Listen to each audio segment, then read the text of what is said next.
আজকে এসেছি একটা অন্নপ্রাশনের নেমন্তন্নে। আমার প্রিয় বোন জয়তী ওর ছেলের অন্নপ্রাশন। আমি, মা, দীপ, রণ সবাই এসেছি।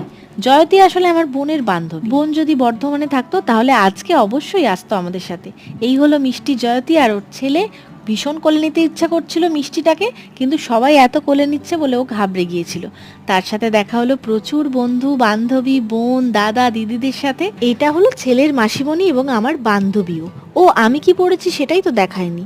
আমি আজকে একটা ব্ল্যাক নেটের শাড়ি পরেছিলাম। জয়তী কিন্তু বর্ধমানের খুব রিনাউন্ড একজন মেহেন্দি আর্টিস্ট। রণর অন্নপ্রাশনের আগে আমি জয়তীর কাছেই মেহেন্দি পরেছিলাম।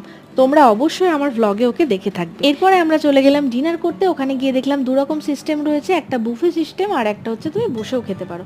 তো বসে খাওয়াটাই আমরা চুজ করলাম, কারণ যেহেতু আমাদের সাথে রণও রয়েছে। মেনুতে ছিল চিকেন অথবা মাটন বিরিয়ানি, তার সাথে চিকেন চাপ। চলো আজকের মতো tata bye bye. Mini blog কেমন লাগলো জানিও।